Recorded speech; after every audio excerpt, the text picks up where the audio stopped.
It is the world's fastest growing faith. 1 of every 4 people on earth find spiritual peace in the words of the Quran. Nearly 1,400 years ago, the angel Gabriel came to Muhammad with revelations that he was to deliver to all of mankind. He spent the rest of his life communicating God's message and setting an example for how each human being should live. Today, many Americans associate Islam with images of violence and hatred. But such scenes are the work of a few suicidal fanatics. Their actions directly contradict the teachings of Muhammad and cloud the memory of a man who long ago brought a new message of hope and serenity. It is not possible to conclude that the Prophet is a man of hate. The Prophet of Islam is without doubt the most misunderstood major aspect of the Islamic religion. Who was this man who founded Islam and brought spiritual comfort to so many? Muhammad is often thought to be worshipped as Jesus is worshipped by Christians. This is absolutely and categorically not the case. He was an ordinary human being with the same emotions, the same fears, the same insecurities that we live with. Today, Muhammad's words of tolerance and peace offer many the same guidance as they have for centuries. God's messenger, the Prophet Muhammad.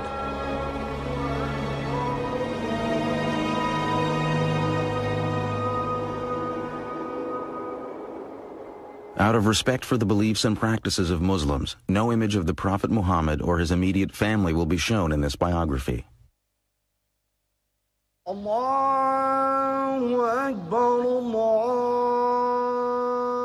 5 times each day, over 1.5 billion people turn toward the ancient city of Mecca and offer their prayers to Allah.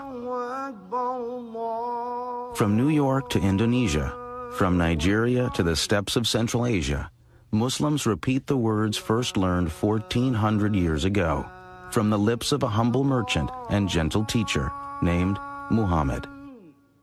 There was a time when he was very poor and he had only 1 blanket and he needed it, but there was a cat sleeping on the blanket. So he tore that part out, which was under the cat, because he did not want to disturb the cat, and he took the rest of the blanket and went away. The life of Muhammad ibn Abdullah began in 570 of the Common Era.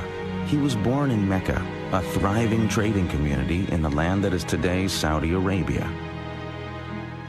No one could have known that the life of this child would become the foundation of a religion that would one day change history.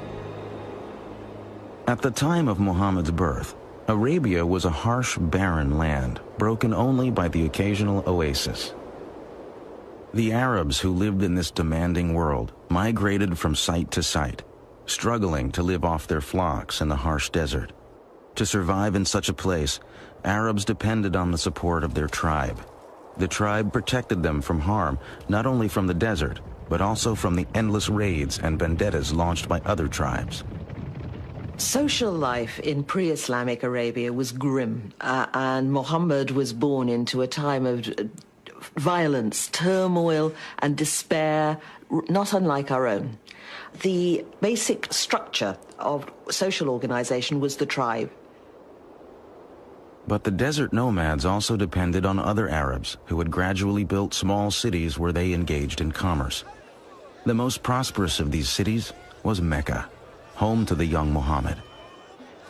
Muhammad was a member of a tribe called the Quraysh, who had left the nomadic life and become prosperous as caravan traders. Muhammad had been raised an orphan. By the time he was 8, he was under the care of an uncle who was head of one clan of the Quraysh tribe. As the primary tribe of Mecca, the Quraysh were also the keepers of the Arabs' holiest religious shrine, the Kaaba. Although a deity known as Allah was recognized, many other gods and goddesses were also worshipped at the ancient Kaaba. Arabs prayed to over 300 idols that stood in and around the sacred cube-shaped structure. It had a very important social and political consequence because it was a holy place and all violence was forbidden in a 30-mile radius around the Kaaba. Trading had brought wealth to Mecca. But jealousy and constant feuds were breaking down the old tribal system. The rich were ignoring the poor. Some felt that the old Arab religion needed change. Jews and Christians had had their prophets of reform. Just as Moses and Jesus had provided inspiration and renewal, many in Mecca now longed for a new spiritual revitalization. Muhammad had become a caravan manager in his native city, leading trading trips as far away as the land that is today Syria. But he was also aware that the old values of charity and community were breaking down in Mecca. Muhammad was deeply respectful of the religion of his ancestors. He was a frequent visitor to the Kaaba and attempted to lead a life of fairness and respect for all. We don't have lots and lots of information about the Prophet Muhammad before he was called to be a prophet, but that information which the tradition has passed down indicates somebody who was, on the one hand, very good at what he did, a caravan manager. His nickname, among other things, was Al-Amin, the trustworthy person. He was very soon known as the righteous one, because he was known for being a fair kind of man, a man who was concerned with social issues. As well as somebody who was efficient. He was seen as somebody who had strong leadership qualities. He was good-looking. He had a piercing eyes that seemed to go into people's souls, a smile. He sometimes looked sad, and a very sort of distinctive way of walking. In the year 595, Muhammad was hired by a wealthy woman of Mecca named Khadija to organize and guide a caravan for her. He accepted and returned with a handsome profit. The trip would begin a new life for Muhammad and Khadija. He was an international business executive whose boss was a woman, and he was obviously very eligible, and she proposed to him directly. Khadija, in many ways, is an interesting historical figure. She's a self-made woman who decided to propose to Muhammad, who was not a prophet at that time. He was, reports say, 15 years her junior. They apparently had a very loving relationship. Muhammad and Khadija had 5 daughters. Muhammad was an adoring father, and throughout his life displayed affection for all children. Although the clan headed by his uncle had little prestige among the Quraysh, Muhammad's reputation in Mecca continued to grow. He was known for his kindness to slaves, his charity to the poor, and his fairness in dealing with all.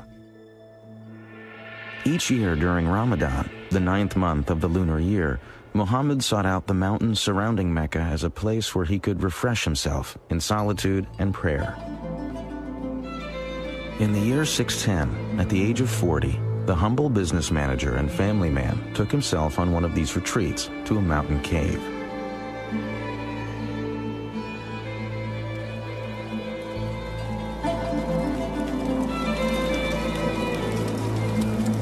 Day and night, Muhammad remained in the cave to fast and pray. One night, as flames danced on the darkened cave walls, Muhammad's life changed forever. Suddenly, an angel in the form of a man appeared and commanded him, "Proclaim." Muhammad was terrified and confused and said he had nothing to proclaim. The angel clasped Muhammad in a suffocating embrace. Harder and harder he was squeezed until it seemed the last breath of life would be wrung from his body.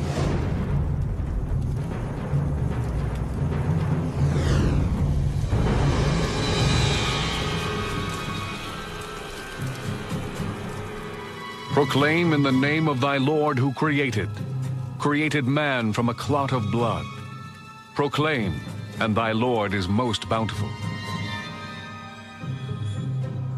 Muhammad was terrified and ran from the cave. He was sure something awful was happening to him, but as he scrambled over the mountainside, the angel returned and spoke again. O Muhammad, thou art the messenger of God, and I am Gabriel. He was terrified. I think any of us would be if we suddenly started receiving voices and seeing visions of angels. The traditions about the life of the prophet present him as coming back from this experience profoundly shaken. Petrified with fear from a mystical experience he did not comprehend, Muhammad rushed to Khadija. And she held him in her arms and said, you know, my dear, you know, these things are from God. And it was she who convinced him that these were not delusions. But in his fear, Muhammad did not fully understand the frightening events that had happened to him. He could not know that the angel Gabriel would return again and again to deliver the words of God, and that the words that would eventually pour from Muhammad's lips would forever alter the future of his people and the world.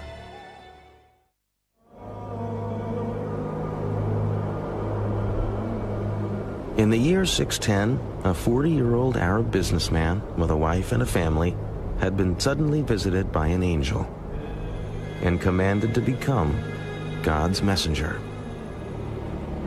Slowly, Muhammad ibn Abdullah began to accept that God wished him to speak to his people, as Moses and Christ had carried God's word in another time. Several revelations followed the first, but Muhammad was confused and struggled to understand precisely what message God wanted him to carry. Then, suddenly, the revelations stopped. Muhammad waited in darkness. He thought perhaps God had abandoned him. Perhaps he hadn't been worthy. He did not know whether that was the end of the communication with God, and what was he supposed to do based on that limited communication. What had he done to offend heaven and the angel who had spoken to him? How could he be a messenger if he had no message? But as he sunk to the depths of despair, the silence was broken by another revelation. By the morning brightness and by the stillness of the night, thy Lord hath not forsaken thee, nor is he displeased with thee. What is to follow is better than what has preceded, and soon thou wilt be granted that which will please thee. It was now clear to Muhammad that he had not misunderstood the first revelations. He had indeed been called to tell the world there must be no other gods but the one God, Allah. As more revelations came, the words were etched into Muhammad's memory. As he recited them, they were written down and became the Quran, God's holy book.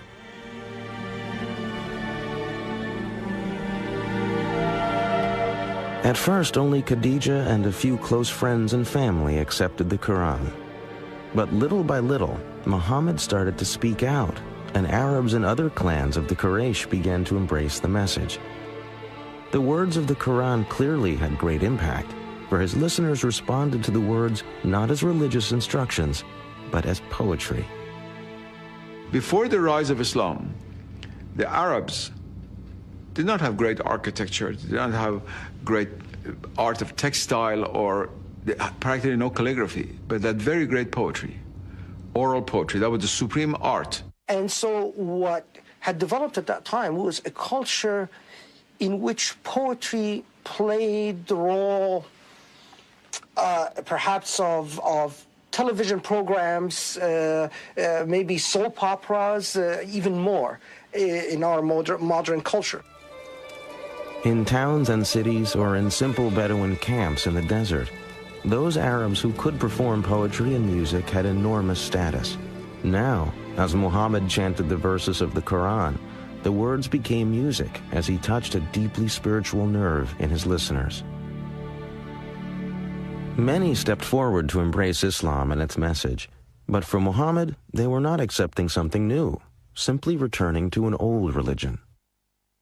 In many ways, the prophet was calling people back to the one true faith, to the faith of Abraham, and back to the one true God, not to a new God, but it was to the one true God whose revelation had gone to Adam, Abraham, Moses, and Jesus. And therefore, Muhammad, in every sense of the term, is a reformer.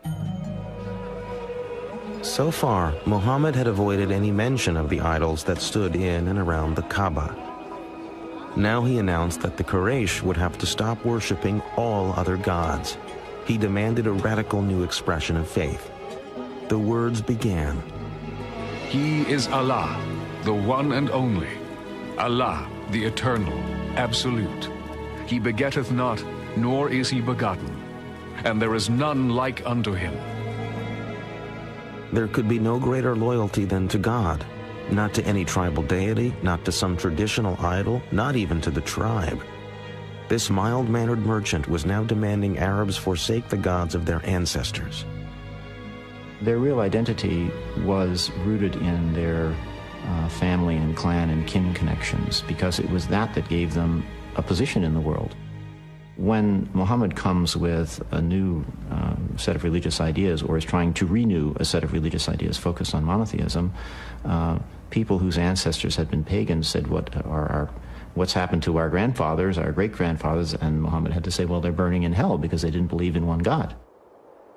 This new commandment was to be called Islam, meaning an act of surrender to God's will. For some, initially, they could simply dismiss the prophet, since this was so out of whack with the society, as somebody who was out of his mind, as somebody who was deluded. But as he began to develop this seminal community, and as the prophet, given his conviction, was so public in preaching this message, then more and more of this was taken by the Quraysh establishment as a direct threat. The new message of Islam now ripped the fabric of the Quraysh community. Soon, like Jesus before him, Muhammad's ministry was turning father against son, family against family. The establishment certainly feared that a man who claimed to be receiving special messages from Allah, the high god of the Arabian pantheon, would soon demand greater political powers. The most powerful Quraysh leaders turned on Muhammad and his followers. Muslims were tortured. Some were whipped, others staked for days in the fierce Arabian sun. Muhammad himself endured the fury of his neighbors, who hurled dirt and insults at him in the streets. For 2 years, Quraysh leaders placed a ban on intermarriage and trade with any followers of Islam. No one was allowed to sell them food. The agony of this period increased when Khadija died in 619. When his uncle died not long after, he lost his protector, and it became clear that Muhammad's life was in real danger. His wife is dead, his uncle is dead. Although he has followers, many of them are being tortured, imprisoned, persecuted. He is powerless to help many of those that he loves, and many of those that have believed in him. It is in this devastating time, as Muhammad came to the end of his resources, that he had his greatest mystical experience. On a night in 620, Muhammad was again awakened by the angel Gabriel. The angel presented him with a winged horse-like creature that flew the prophet through the night sky to Jerusalem. There he was greeted by Abraham, Moses, Jesus, and all the other prophets. At last, the creature took him higher and higher beyond earthly space and time.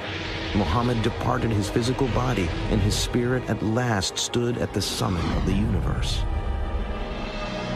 His celestial journey to Jerusalem suggested to Muhammad that he was entering into a new phase of his service to God and Islam.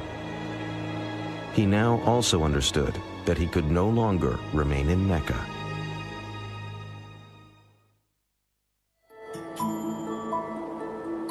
Over 200 miles to the north of ancient Mecca lay the fertile oasis of Yathrib. It was a lush island of green amidst harsh volcanic mountains and untillable desert soil. Its sweet water and abundant crops of grain and dates made for a comfortable life. But Yathrib was troubled. The tribes who lived in this beautiful place were locked in a deadly state of rivalry. Crammed together in this small oasis, the tribes were caught up in a continuing pattern of warfare and violence. Something was needed to break the pattern. In the same year he had made his mystical night flight to Jerusalem, Muhammad met 6 pilgrims from Yathrib, making the annual pilgrimage, or Hajj, to the Kaaba in Mecca. He told the men of his mission and recited the verses from the Quran. The men were immediately moved by Muhammad's message, but they also saw in the Prophet someone who could mediate the stalemate of violence in Yathrib. They made him an offer. The citizens of Yathrib would submit to Allah.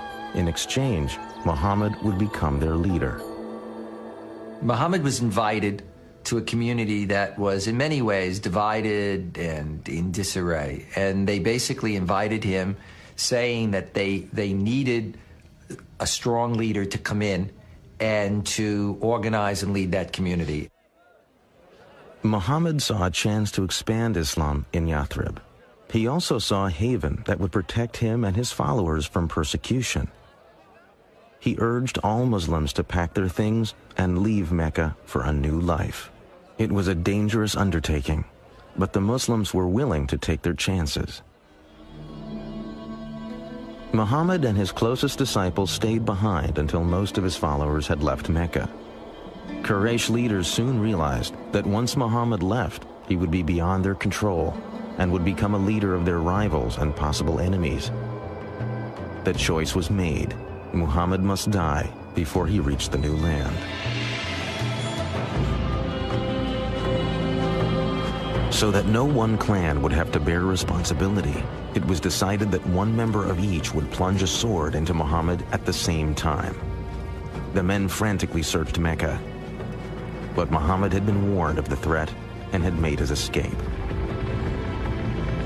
The following morning, horsemen pursued Muhammad and at last followed his trail to the entrance of a cave.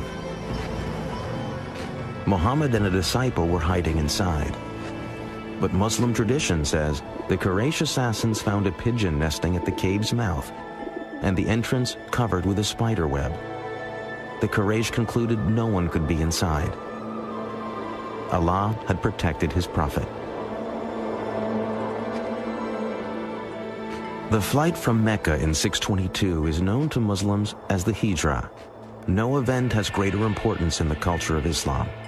It became the start of the Muslim calendar. It was because it was the start of the establishment of the Muslim community. So that unlike the Gregorian calendar that starts with the birth date of Christ, the Muslim calendar, or the Islamic calendar, which is based on the lunar calendar, is one that is based on this concept of community.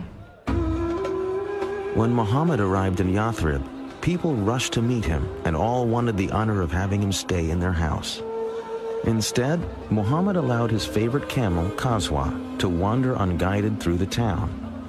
When at last Qaswa stopped and fell to her knees, Muhammad declared that was the spot where he would live. He ordered work to begin on a house and the first mosque. Henceforth, Yathrib would be called Medina, a name simply meaning the city.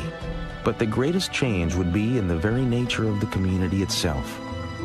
Muhammad's visions brought new words to unite both his own followers from Mecca and the people of Medina. The Quran now had a new verse. Those who believed and made the hijrah, and those who gave their homes and helped, these are the protectors of one another. What he began to create in Medina was something that was absolutely unheard of and novel in Arabia. It was a community bound together by an ideal, by a shared ideology, by a shared religion, not by blood. He was creating, as it were, a super tribe where people were not related to one another, but they were related to one another in faith and by agreement. If you think about 7th century Arabia being based on tribal kinship, the idea of a community based on a faith that anyone could join, slave, woman, man, rich, poor, dark, light, was revolutionary, and of course, very menacing for some. To further unite the Muslim peoples, Muhammad ended his mourning for Khadija and began to take new wives. In all, he would marry 11 women from many different tribes and clans. About 7 months after the Muslims arrived in Medina, the first mosque was completed. It contained a large courtyard for saying prayers. Several methods were considered for calling Muslims to prayer. A ram's horn, like the Jews, a bell, like the Christians. Finally, it was decided that only a human voice was needed to proclaim the call to prayer that Muhammad taught his people. A young man was selected to make the call, and for the first time, Muslims heard the words that still echo from mosques around the world, beckoning all to come to God. Allahu Akbar, Allahu Akbar. I bear witness that there is no God but Allah. I bear witness that Muhammad is the apostle of God. Come to prayer. Come to prayer. Muhammad had believed he was calling the faithful back to a religion Arabs shared with Judaism and Christianity. But following Allah's orders, the Prophet now set out to create a new identity for the Islamic community that would separate it from the older forms of monotheism. The Quran also and the Prophet believed that the revelation that had been given to Moses in what is called the Torah and the revelation to Jesus had become distorted historically, not by the prophets, but by their later communities. To dramatize the shift away from Christianity and Judaism, another order became part of the Quran. Muslims were no longer to face Jerusalem when they prayed. Forever after, God's faithful would pray facing Mecca and the Kaaba. Muhammad now had the responsibility of dealing with the mundane but important tasks of government. These roles would set him apart from the ministry of Islam's earlier prophet, Jesus Christ. There is an immense contrast between Jesus and Muhammad, largely stemming from the fact that, unlike Muhammad, Jesus was never head of state.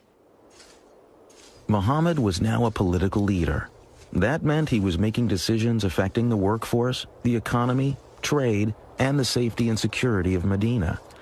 To protect the struggling young community, Muhammad knew the basic politics of Arabia would need to change, and that meant the threat of the Quraysh would have to be met. Increasingly, Muhammad would turn to a solution the world has come to fear and all too often associate with Islam. He would turn to armed conflict. Since the days in Mecca, God's revelations had called for Muslims to prepare themselves to struggle to build a moral and righteous life.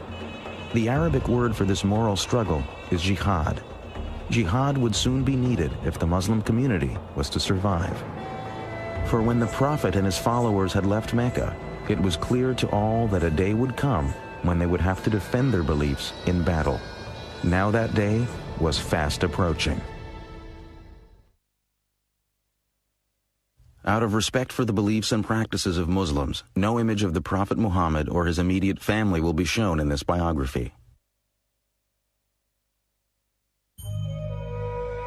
Although the religious foundation of Islam included Jesus' message of peace, it had also taken on the Jewish tradition of justice. The Quran's verses that flowed from Muhammad's mouth were now beginning to include a message justifying armed defense of the community. Permission is given to fight because they are wronged.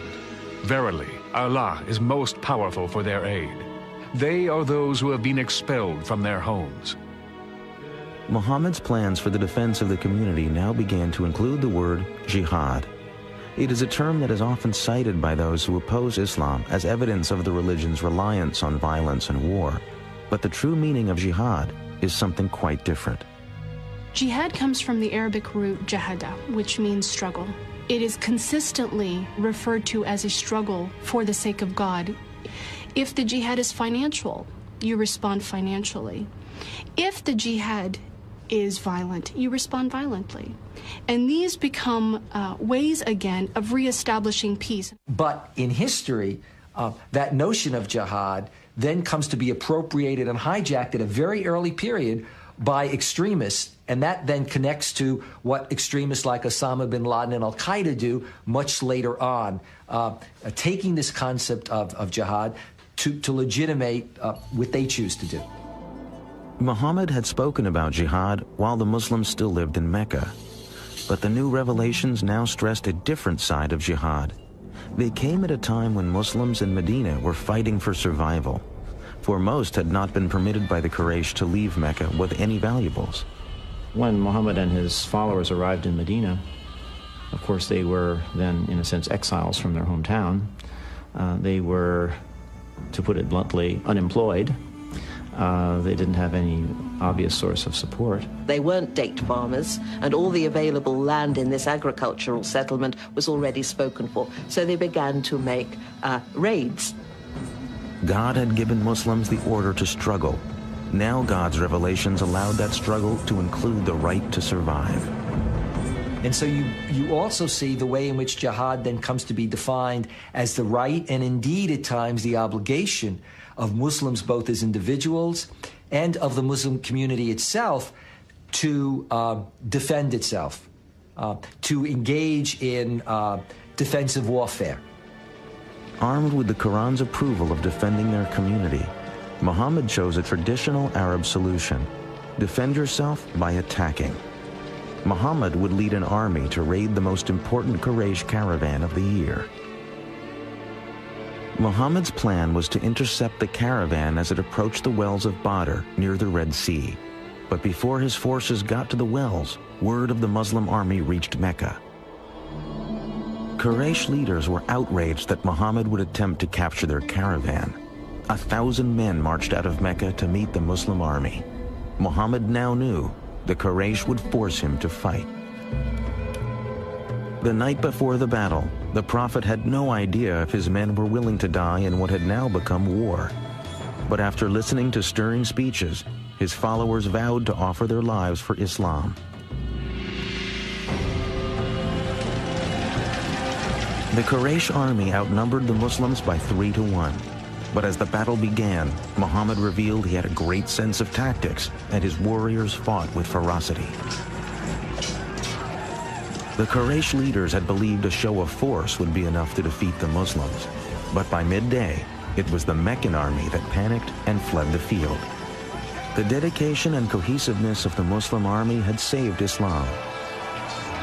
Now Islam would reveal itself to be not only worthy of victory, but capable of compassion as well. After the first victory that the Muslims achieved at the Battle of Badr, the Muslims began in the usual Arab way to kill all the survivors, and Muhammad immediately had a revelation to say, no, this must stop. There must be no killing of survivors. Muhammad had set his eye on a more distant goal. The Muslim warrior's enemy of today must tomorrow become his brother in faith.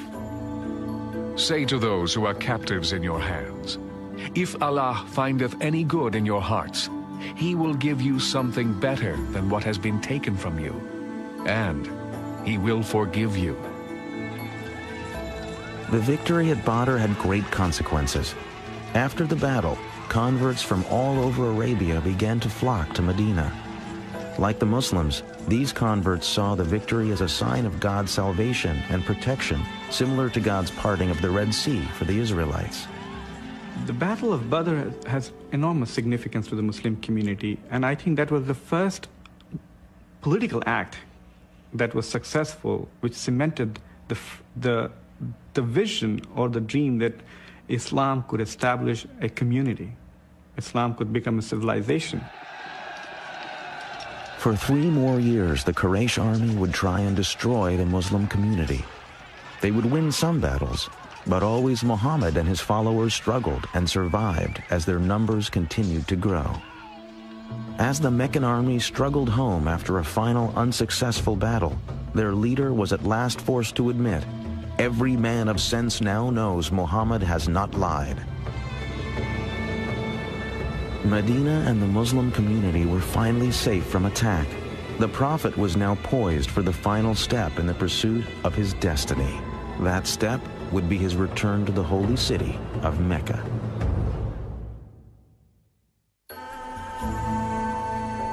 Muhammad's life in Medina was austere but comfortable. He had few possessions but wanted for nothing. He lived in quarters attached to the mosque, usually spending each night in the room of another of his wives. Muhammad's wives were a diverse group. One was a Jew, another a Bedouin. One was even his cousin. Most were chosen for various political reasons, but a few, such as his third wife Aisha, were clearly matters of the heart.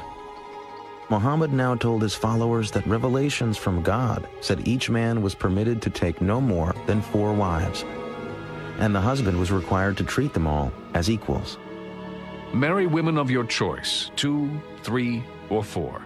But if you fear that you will not be able to maintain justice between your wives, then marry only 1.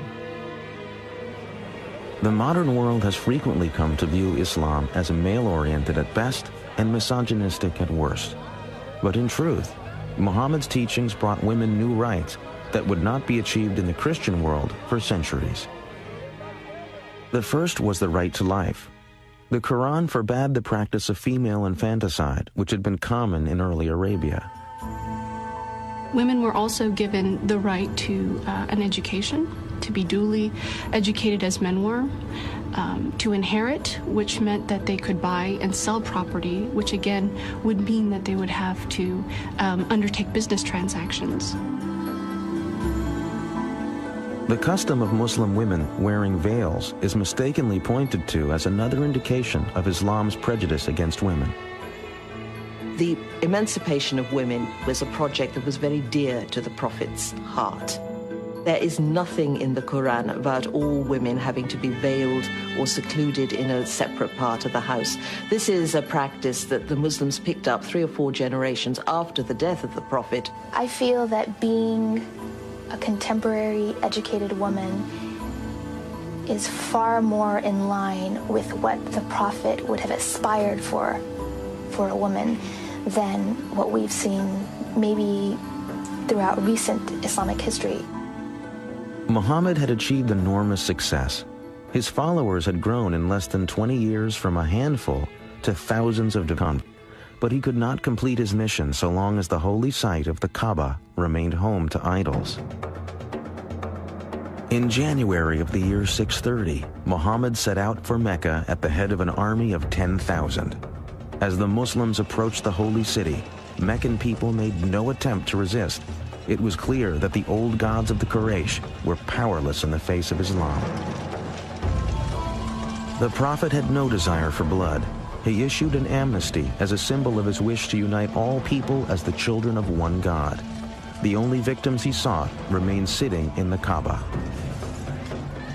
The Prophet entered the holy structure and proceeded to lead the destruction of all 365 idols as he recited the verse, "The truth has arrived and vanquished falsehood." Muhammad had validated his vision and proclaimed to the world the force and vitality of Islam. By the time of his death, June 632, the Prophet had brought peace to Arabia. He had transformed a religion of many gods into a powerful monotheism based on a moral and ethical guide for daily living. But Muhammad's death was actually the birth of the great age of Islam. Within 100 years, the words of the Prophet spread from Arabia to the world. As Arab culture mixed with Greek and Byzantine learning, an era of Islamic enlightenment brought enormous advances in mathematics, astronomy, medicine, literature, and architecture. Who would have thought today, let alone then, that a man who is described as born an orphan into a divided Arabian society, illiterate, a caravan manager, would create a religious tradition that within 100 years of his death, its physical presence would spill out of Arabia, go all the way to North Africa and all the way over to India. And he always warned his followers not to make him into a Jesus, not ever to say that he was divine. He was just an ordinary man, he said. The fact that he led what we might call a normal life, I think, makes him very appealing to many Muslims, to most Muslims perhaps. That he married, that he had children. These are all things, I think, that make him very approachable as a model for people. So many centuries after it ended, Muhammad's life remains the foundation of the faith he founded. Today, it is the fastest growing religion on earth. As these worshippers respond to the ancient call for prayer, each looks to the Prophet's example to provide peace and serenity in their daily lives. The ancient Kaaba remains in Mecca, and millions of pilgrims arrive each year to retrace the footsteps of the Prophet. The site of Muhammad's ascension on his winged creature to meet God is today the Mosque of the Dome of the Rock in Jerusalem. Muhammad's gateway to heaven has tragically become the focus of enmity and hatred between two peoples who trace their ancestry to the same beginnings. Some Muslims who partake of violence use the words of a compassionate man to legitimize their acts of cruelty and hatred. They cite verses of the Quran as inspiration for their monstrous ambitions. Since September the 11th, we've heard Osama bin Laden reciting some really blood-curdling verses from the Quran. But what bin Laden fails to do is to mention or recite the verses that in every case succeed these ferocious verses, which say, "But forgiveness is better." If one wants to take one part of the story, one of the chapters, and develop a conception of the Prophet upon that single chapter, well, of course it's going to be very distorted, and the Prophet is going to be understood as a man of violence and a man of hate. When people commit violence and injustice in the name of Islam, they are committing violence and injustice against Muhammad and God. For peace to come to a troubled world, Muslim and non-Muslim alike will have to find a source of trust and acceptance of their common goals. One such source could be a better understanding of the life of Muhammad. Cleansed of the selfish motives that some terrorists wish to give them, the words of the Prophet remain to offer hope and optimism to a troubled world. Whosoever killeth a human being, it shall be as if he had killed all mankind.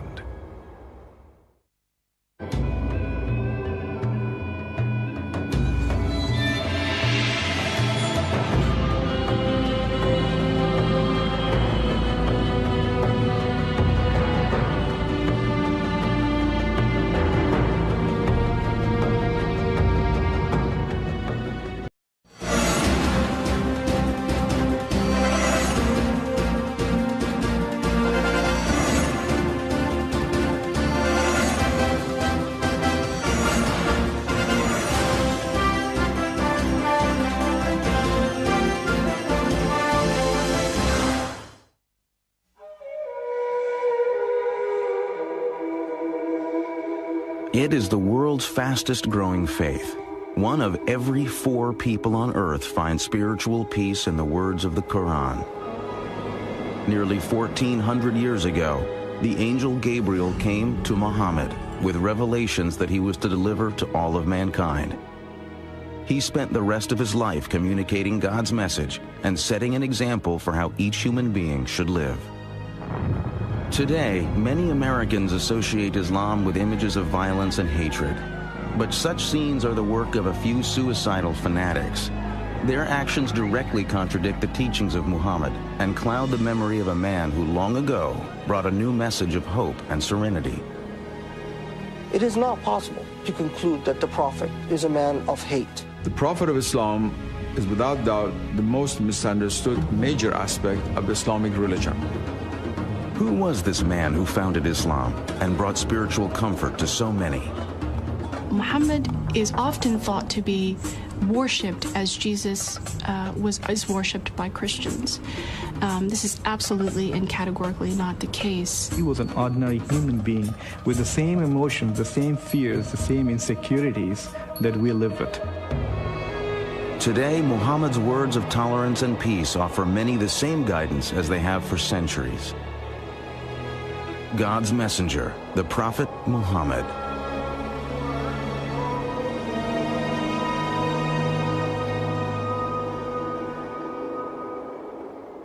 Out of respect for the beliefs and practices of Muslims, no image of the Prophet Muhammad or his immediate family will be shown in this biography. Allahu Akbar, Allah.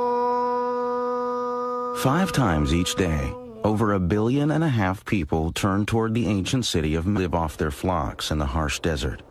To survive in such a place, Arabs depended on the support of their tribe. The tribe protected them from harm, not only from the desert, but also from the endless raids and vendettas launched by other tribes. Social life in pre-Islamic Arabia was grim, and Muhammad was born into a time of violence, turmoil, and despair, not unlike our own. The basic structure of social organization was the tribe. But the desert nomads also depended on other Arabs who had gradually built small cities where they engaged in commerce. The most prosperous of these cities was Mecca, home to the young Muhammad. Muhammad was a member of a tribe called the Quraysh, who had left the nomadic life and become prosperous as caravan traders. Muhammad had been raised an orphan. By the time he was 8, he was under the care of an uncle who was head of one clan of the Quraysh tribe. As the primary tribe of Mecca, the Quraysh were also the keepers of the Arabs' holiest religious shrine, the Kaaba. Although a deity known as Allah was recognized, many other gods and goddesses were also worshipped at the ancient Kaaba. Arabs prayed to over 300 idols that stood in and around the sacred cube-shaped structure. It had a very important social and political consequence because it was a holy place and all violence was forbidden in a 30-mile radius around the Kaaba. Trading had brought wealth to Mecca, but jealousy and constant feuds were breaking down the old tribal system. The rich were ignoring the poor. Some felt that the old Arab religion needed change. Jews and Christians had had their prophets of reform. Just as Moses and Jesus had provided inspiration and renewal, many in Mecca now longed for a new spiritual revitalization. Muhammad had become a caravan manager in his native city, leading trading trips as far away as the land that is today Syria. But he was also Mecca and offered their prayers to Allah. From New York to Indonesia, from Nigeria to the steppes of Central Asia, Muslims repeat the words first learned 1,400 years ago from the lips of a humble merchant and gentle teacher named Muhammad. There was a time when he was very poor and he had only one blanket and he needed it, but there was a cat sleeping on the blanket. So he tore that part out, which was under the cat, because he did not want to disturb the cat, and he took the rest of the blanket and went away. The life of Muhammad ibn Abdullah began in 570 of the Common Era. He was born in Mecca, a thriving trading community in the land that is today Saudi Arabia. No one could have known that the life of this child would become the foundation of a religion that would one day change history. At the time of Muhammad's birth, Arabia was a harsh, barren land, broken only by the occasional oasis. The Arabs who lived in this demanding world migrated from site to site, struggling to